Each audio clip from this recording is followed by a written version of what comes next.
Banking with Capital One helps you keep more money in your wallet with no fees or minimums on checking accounts and no overdraft fees. Just ask the Capital One bank guy. It's pretty much all he talks about, in a good way. He'd also tell you that this podcast is his favorite podcast, too. Oh, really? Thanks, Capital One bank guy. What's in your wallet? Terms apply. See CapitalOne.com/bank. Capital One N.A. member FDIC.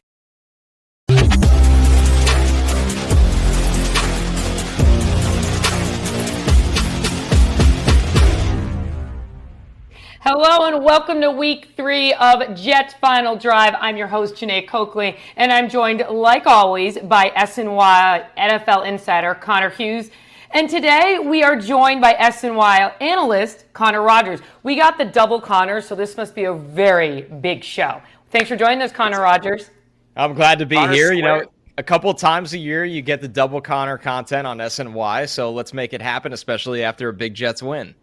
Exactly, and as you said, Connor, it was a huge win. I mean, Jets fans have waited since 2015. That was the last time the Jets have beaten the Patriots at MetLife Stadium. They won 24-3, and Aaron Rodgers looked like Aaron Rodgers from 5 years ago. He dismantled the Patriots defense. I mean, besides a potential scary injury to Morgan Moses, everything looked amazing. The Jets offense had more than 400 total yards of offense. And then the defense, let's talk about the defense. They had 7 sacks and a turnover. Connor Hughes, I'm going to start with you because you were there with me. Was that the best Jets win in recent memory? No, it wasn't. I mean, at the end of the day, this is a week 3 game that in the grand scheme of things is going to mean absolutely nothing. But what I will say, Jeane, and what's kind of blown my mind waking up this morning sleep deprived after this game, is the number of people that are discounting this and saying that the only reason the Jets won and the only reason the Jets looked good was because the Patriots stink. Yes, the Patriots stink. They're a terrible football team. I don't care what they did in week 1. The Bengals were sleepwalking. I don't care what they did in week 2. Seattle's not that good either. This is a team that's going to be picking top 3 to 5 in the NFL draft again. How many games over the last 2 or 3 years have we seen the Jets play a terrible opponent and win only because they were less bad than the terrible opponent? That didn't happen on Thursday Night Football. What we saw was a you-know-what kicking, an offense that has a two-headed attack on the ground game with Braylon Allen and Breece Hall, an offensive line that can protect their quarterback, a quarterback that can actually play quarterback, and a passing attack that has not yet reached its full potential with Garrett Wilson taking off like we know Garrett Wilson can do and still looked wildly efficient, and we don't even need to address the defense, which got back to its dominating ways. The Jets beat the Patriots, and this is an important game if you want to call it that for this reason, because they are finally a good football team with good players on both sides of the ball. And when they play bad opponents, they're not just going to beat them because they're not as bad. They're going to beat them because they're better, and that's exactly what we saw in prime time. Connor Rodgers, what about you? I think it was. I mean, when you look at it, this team hasn't been taken seriously as a contender since 2010. And I understand there's been some highs after wins because, hey, when Sam Darnold had a good game, is he going to be the guy? Can he build off of this? When Zach Wilson had a good game, is he going to be the guy? Can he build off of this? But then usually the following week or 2 weeks after that, you were let down and you were asking yourself the same questions over and over again. Now this is about winning. It's not about player development at the quarterback position. It's not about baby steps. It's not about building something. So hopefully in 2 years or 3 years, you can be a contender. It's about showing that you're for real in this conference right now. And yeah, they lost to maybe the best team or one of the best teams in football week 1 on the road against San Francisco, which it's a preseason ramp up almost at that point. I'm not discrediting it. It was a bad Jets loss, but they took care of business against the Titans. Then they had that dominant win on their home opener against New England where we're not asking ourselves, is this guy the quarterback? Aaron Rodgers has been an MVP of this league how many times? They have an MVP caliber quarterback. They have a great offensive line. They have a lot of balance between the run and pass. And the defense is answering questions now despite dealing with a lot of injuries on a short week. No CJ Mosley, Jermaine Johnson's out for the year, and guys stepped up. So to me, yeah, this is the biggest win in recent memory because it's about what lies ahead. This offense should only get better. This defense is going to figure some things out. Maybe they could actually figure out how to get Hassan Reddick back here as well. And then I'll proudly call them one of the best teams in the AFC after a few more wins. And Aaron Rodgers kind of Sorry, I was going to say, and Aaron Rodgers pretty much said, winning has to be a consistency. We got to keep winning.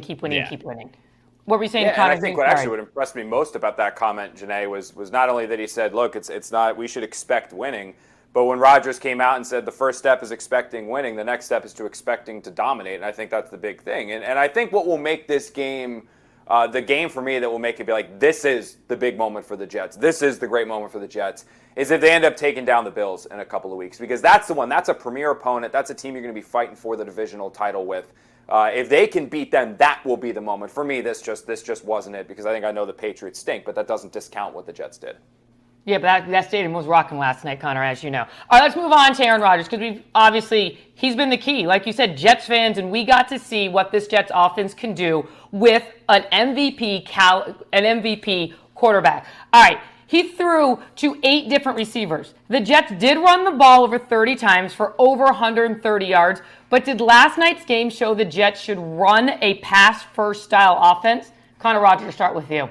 Yeah, I mean, it depends always on your opponent, right? You never want to play into their strengths. But the reality is the Jets' defense, their strength is built on coverage and rushing, not stopping the run all the time. So what happens if your offense plays fast out of the gate and scores early? You're forcing the opposition to go into a drop-back throw script, which isn't what the Patriots wanted to do. But since the Jets got points up early, the Patriots had Jacoby Brissett taking these drops, and the Jets rush feasted on him. They sacked Jacoby Brissett 5 times. They sacked Drake Maye twice.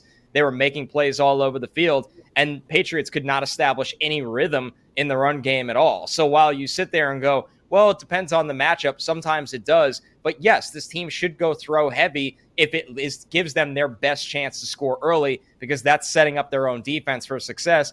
And they have the horses to be a throw team. Mike Williams looks awesome already coming off the ACL. He's making some big catches. We know what Garrett Wilson can do. Allen Lazard is rejuvenated. That's the best I've ever seen from Tyler Conklin last night. And Conklin's a guy that gets involved when Rodgers' mobility gets involved, because they drift to the sideline together. And then what more needs to be said about Braylon Allen and Breece Hall, not only in the run game, but their ability in the pass game as well. So the short answer is, yeah, the Jets should be an aggressive team on offense, because that only allows their defense to be more aggressive, and that's when they're at their best.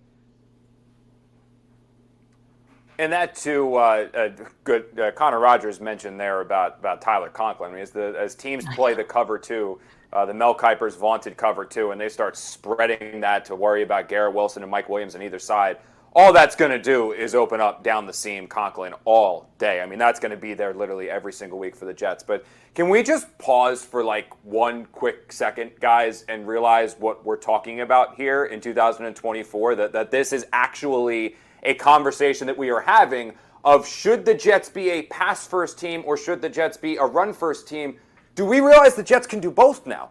Like I don't want to forget, like Garrett Wilson laughed about this in the locker room, and truly it's a funny topic to think about how far this team has come. Rodgers, you've seen this, I've seen this. Since 2014, we used to cover games where the Jets couldn't do anything. They couldn't run the ball, they couldn't block, they couldn't throw, they couldn't do any of it. It was they like, looked can like they the win Patriots in spite team of their yesterday. offense? Right, that's right, Jeane. Yeah, can they win in spite of their offense? Can they just keep this to one possession and pray that something breaks their way, they can get a ball that bounces? Now suddenly, yeah, they can attack the team on the ground with their two-headed attack. They can attack the team on so many different levels in the passing game because they have guys down the seam like Conklin, Mike Williams, Garrett Wilson, who, again, we haven't even seen truly break out. Allen Lazard rejuvenated. We're going to start to see Xavier Gibson more as well. Jeremy Ruckert even got involved against the Patriots. The Jets are becoming a complete team, which I know is an alien concept for people to hear, and fans might like twitch a little bit when they start to think this is actually possible. But this is really the day and age we're living in with the Jets right now, where we're sitting on this show debating what should the Jets do to attack a defense.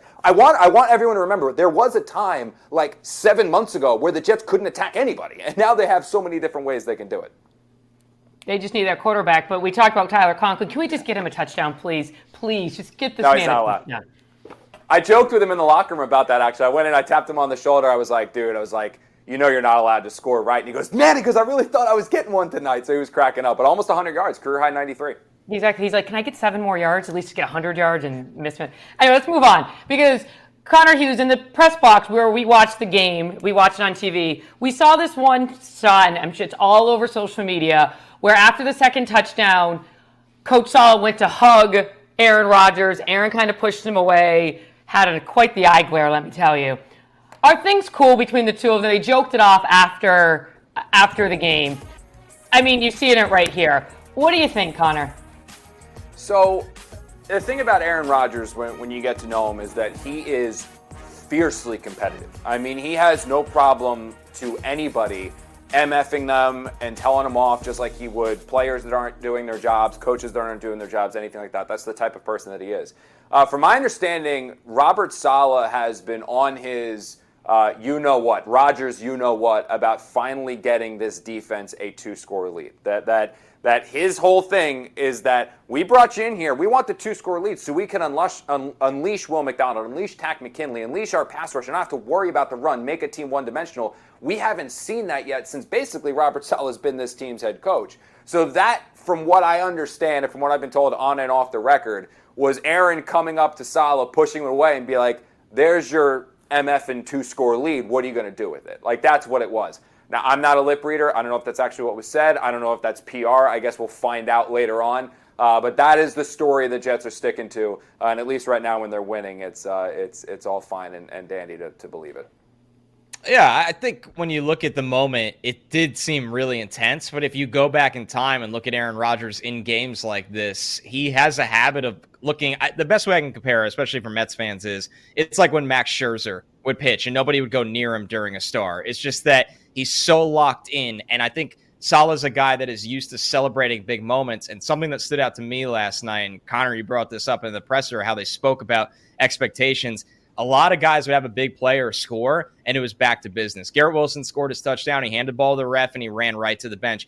They expect this. And I think Saleh, who has been through a lot over the years, it just felt like all the joy burst out at once. And for Rodgers, it was more of, no, we have a lot of work left to do, and we're not done here, and I'm not going to live in this moment. I'm already thinking about the next drive and what adjustments they're going to make and how I'm going to attack that. It's because he's one of the greatest quarterbacks of all time. While normally the human emotion is to kind of cherish that moment. So I think the overreactions were insane to it, but it's Aaron Rodgers. So anytime he's on television, the reactions are going to be pretty wild. And I think at the end of the day, it also showed a side of him that almost challenged Robert Saleh and said, we're doing our job. You're in charge of the defense with Jeff Ulbrich. Now go do yours. We did what you asked of us. Go do yours, and we're going to keep answering the bell. And everybody answered the bell last night. All right, well, that's a great segue. Connor touched upon this really, really well, is that, Robert Saleh, he's gotten a lot of criticism on radio stations, podcasts from the fan base about not being more emotionally charged on the sideline, that when things are going bad, he's kind of just pacing back and forth. He's not screaming and yelling. They all want to know where the screamer yeller from San Francisco is.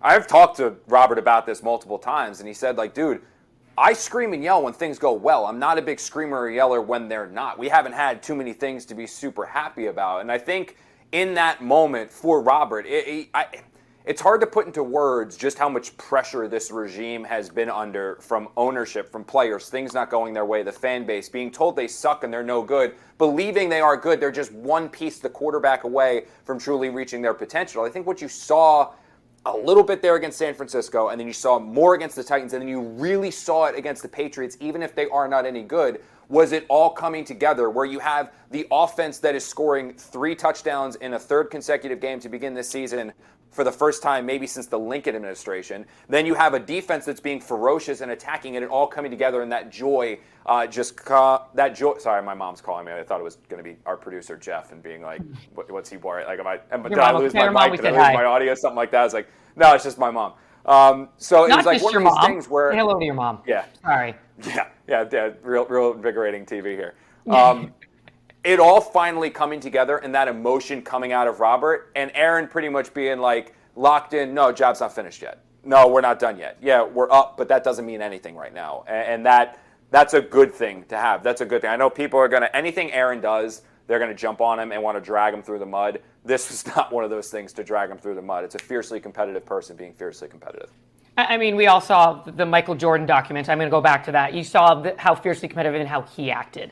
So that's just what... Banking with Capital One helps you keep more money in your wallet with no fees or minimums on checking accounts and no overdraft fees. Just ask the Capital One bank guy. It's pretty much all he talks about, in a good way. He'd also tell you that this podcast is his favorite podcast, too. Oh, really? Thanks, Capital One bank guy. What's in your wallet?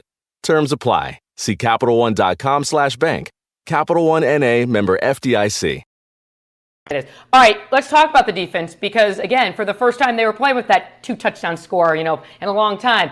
They were without Jermaine Johnson. They were without C.J. Mosley, but they still held this Patriots offense to 3 points. For you, who stood out to you, Connor Rodgers, on the defensive end, on the defensive side? For me, it was Quincy Williams. Just the fact of, listen, I understand. Is he a guy that's going to light up the stat sheet besides tackles, right? Like, he's not rushing the passer all the time, although I think he's a really effective blitzer. When he's in coverage, is he going to walk away with a ton of interceptions? No. But when you think of the role he is asked to play on a short week when C.J. Mosley cannot suit up, that's a really big ask of a player to take on. And you see the speed. You saw him in the middle of things. He was shooting gaps. He was reading plays. Something that they did not do a good job of week 1 that he looked so much better at week 3 was when offensive linemen climbed up to him and got hands on him, he got off blocks and made plays. I think Quincy's game has evolved from when they got him off waivers. It was, okay, you're a really good athlete and a special teamer and sub packages. We know you can run and chase sideline to sideline. Now he's developed into an all-pro player that can cover. He can blitz downhill. He could stop the run with his mind and his athleticism. That's the key of playing a linebacker. If you see it before it develops and you have the top-end speed that he has, you're going to make explosive plays in the backfield. Quincy Williams has been a star for this team, and he had a really big night when they needed to shut down Ramondre Stevenson, who ended up having a terrible game for the Patriots. He actually had a really big night, Connor, when he showed up for player arrivals and had a dinosaur man bag. I don't know what people. He's a character. I'm not hip enough to, I don't know what they're calling them now, but that was awesome. That, I got to find him in the locker room. Connor, do not get any ideas. You're not putting one on. You're not doing that for your work. Yes, I am. I'm just giving you a heads up. There's a dinosaur man bag out there. Dude, I don't wear the Supreme satchels and wait till you see the price tag on it, and then he'll see how it goes. That's the problem. I might see if I can't get it used. By the way, your mom was calling and saying, "Let's wrap this up, Connor."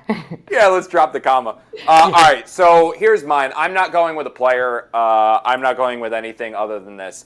Aaron Wycott, the Jets defensive line coach, deserves so much more credit than he is getting. We know that he turned Quinnen Williams into an all-pro. We know that Aaron turned Jermaine Johnson into a Pro Bowler. But it just feels like in this revolving door of defensive linemen that come into the Jets meeting room and they come out of the Jets defensive meeting room, every single one of these players is maximizing their potential inside the Jets building. And the reason why they're doing that, aside from their skill set, is because of the coaching and tutelage they are getting. And White Cotton is not getting enough credit for the job that he is doing. And again, I'm not talking about the stars. I'm talking about guys like Sheldon Rankins, who comes in here as a first-round cast-off, has a really, really good season, and then cashes in again. Remember Nathan Shepard, how he was going to be a bust and out of the league? He got a second contract simply because of what Aaron White Cotton was able to develop him. It's just player after player. The 3 undrafted guys, 2 of which now with Taylor and Braden McGregor playing key roles on this defensive front. But the biggest testament to what White Cotton has done,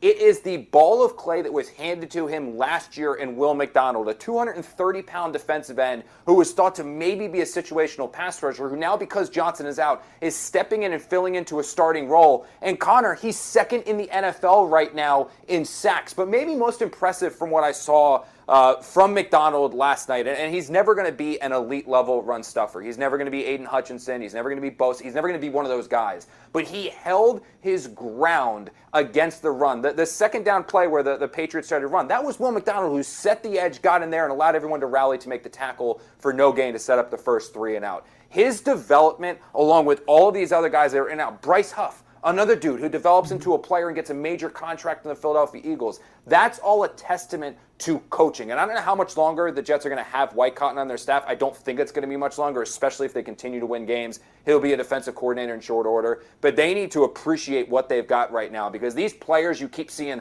pop up out of anywhere. The Jets, 13 sacks through 3 games. Why? It's because of their coaching and their coaching staff, and that's namely Jeff Ulbrich, the coordinator, and then White Cotton, their defensive line coach.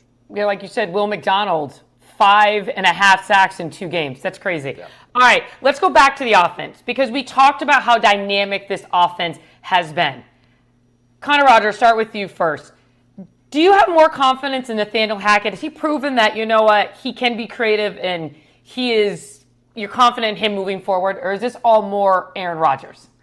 It's more Aaron Rodgers, but at some point you do have to give Hackett some credit here because the team looks overall organized. And obviously that falls under Rodgers as well offensively, but they look like a cohesive unit. Now, this is a question that would be easier to answer if we saw them play 3 games without Aaron Rodgers. And what does the offense look like with Tyrod Taylor, where there's less checks at the line of scrimmage? I think listen, the bottom line at the end of the day, Hackett and Rodgers work well together because Hackett calls a play, and Rodgers has the autonomy to look at the line of scrimmage and make the changes that he wants. And the fact that these two are in sync along that is something that shouldn't be taken for granted because you look across from the NFL, and there are a lot of guys that butt heads over this, and Rodgers has earned it, but Hackett has also earned his trust. So I'm not going to sit here and say Hackett's a top 10 play caller in the NFL. That would just be ridiculous after 3 weeks. But he obviously is a different play caller when this team has a healthy offensive line and a healthy Aaron Rodgers. And you got to give him credit for the week 2 touchdown Braylon Allen caught. That was set up earlier in the game where they threw a swing pass to Breece Hall. They faked the swing pass to Breece Hall later in the game and had Braylon Allen slip out for the screen. He rumbles for the touchdown. So Hackett is setting things up earlier in the game to use later in the game, and that's a big step up from last year. And his personnel deployment too, Connor. I think that's what's been the most encouraging thing that I've seen from Nate so far this year. I mean, I'm not sure last year if the Jets had Braylon Allen or they had a legit, I mean, heck, they had Dalvin Cook, who we thought was pretty solid. They never found a way to even try to use Breece Hall and Dalvin Cook at the same time. And now we have all of these formations that have both Allen and Hall out there. But it's not even just that. It's Breece Hall on the first. It's not like they're just running Breece Hall into the ground. Oh, he's coughing up a lung on the sideline. Let's send somebody else out there for a breather. It's one series of Breece Hall, one series of Braylon Allen. They realize and have realized that they've got a pretty damn good player there in Allen, so they're now working him into the offense. They're using him. The first possession that the Jets go out there when they went down the field before the holding drive thwarted that offense, it wasn't your traditional wide receiver outside, Xavier Gibson in the slot. They came out with Mike Williams, Allen Lazard, Garrett Wilson, a formation we haven't necessarily seen yet, using Lazard and Wilson in that slot role to try to get those 3 big receivers. Well, Garrett's not that big, but the other 2 receivers and then their most dynamic player all on the field at the same time. We're screaming and yelling about Tyler Conklin. They finally started using Tyler Conklin down the seam. It just seems like, again, it's only been 3 weeks. He's not Sean McVay. He's not Kyle Shanahan. He's not one of those guys. But the biggest thing with Nathaniel Hackett and for the Jets to be successful is he just can't be a liability. He can't be the liability. Through the first 3 weeks, hasn't been. Still some concerns. I hated the 2 runs after they recovered that fumble from Chuck Clark. I wanted them to take a shot there, especially on first or second down when they had the momentum. But for the most part this season, Hackett has not been a liability, and that's why the Jets are sitting at 2-1. All right, guys, let's talk about the quarterback on the other side of the on the field. We got a glimpse of Drake Maye, just a little bit, all right? Now, we said earlier in the show, the Patriots had dominated the Jets. They had not won at MetLife Stadium since 2015, the Jets. Is this a rivalry that will get back now with Drake Maye coming in, or are they just too far off now that Rodgers, you know what I'm saying? Do you get the question? Yeah, I think. Go ahead, Connor. You can go, Connor, sorry. I think when it comes down to it, the timelines are a little weird, right? Rodgers is here this year. It sounds like, and things could always change on a whim, but it sounds like he'll be here next year. My full evaluation of it, the Patriots aren't going to be good in these next 2 years. The whole offensive line needs to be rebuilt. They have barely any playmakers. They have a defense that has some young talent, but it also has some holes, as we saw last night, and a coaching staff that's trying to figure it out on the fly.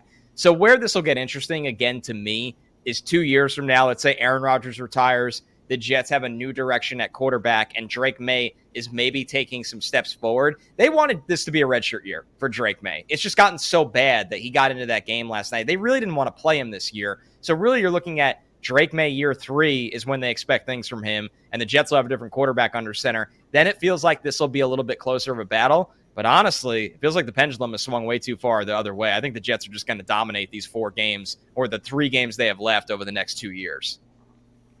Yeah, the Patriots have issues, a lot of issues. That offensive line is a disaster. The defense isn't very good. They have no playmakers.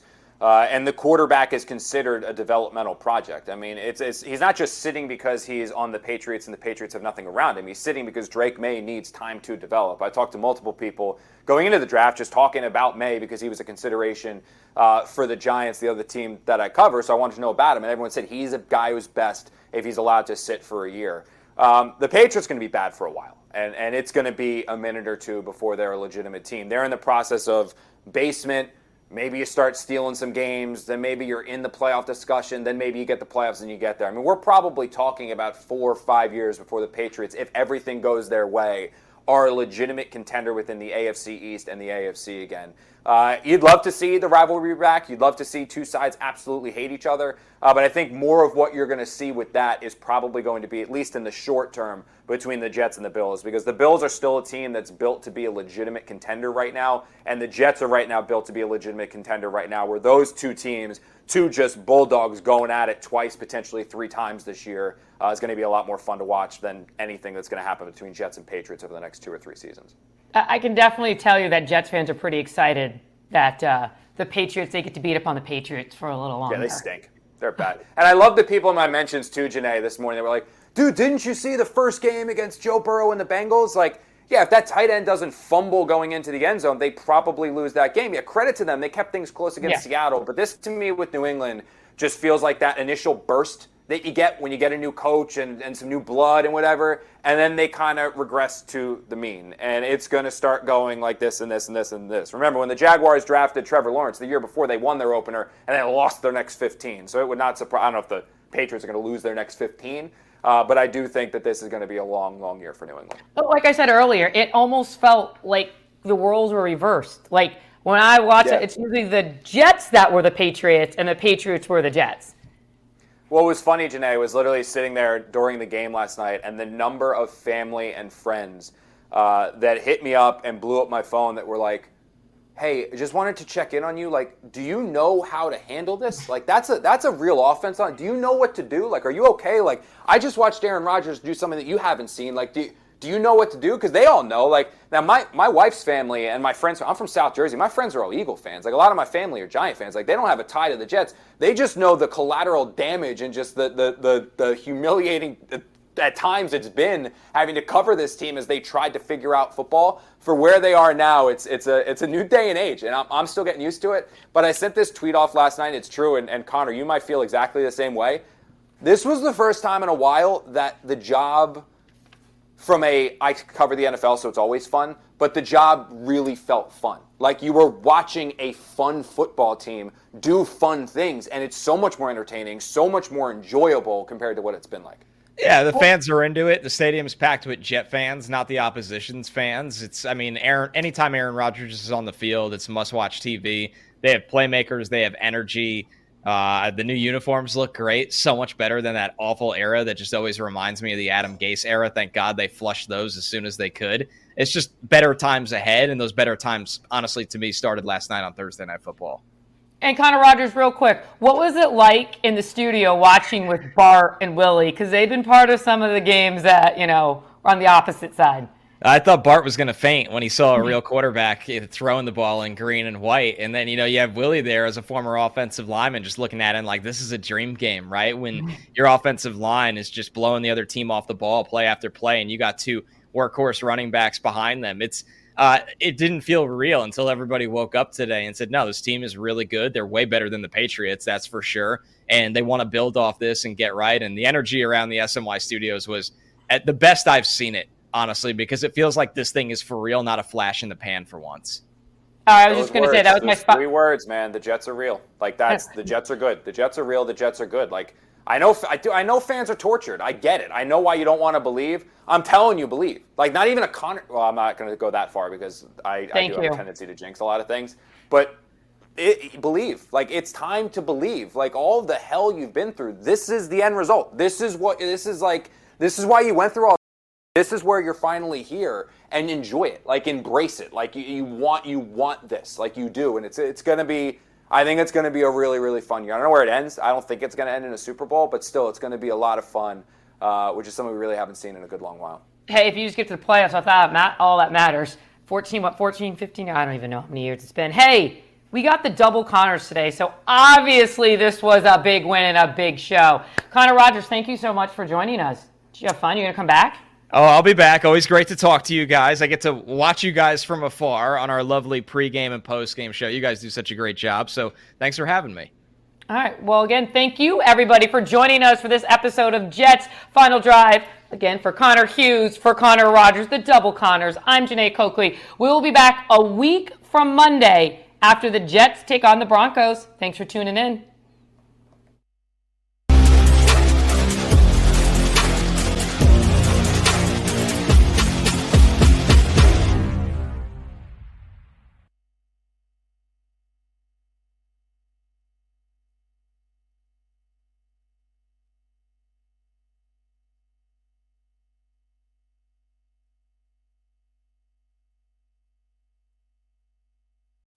With the $5 meal deal at McDonald's, you pick a McDouble or a McChicken, then get a small fry, a small drink, and a 4-piece McNuggets. That's a lot of McDonald's for not a lot of money. Price and participation may vary. For a limited time only.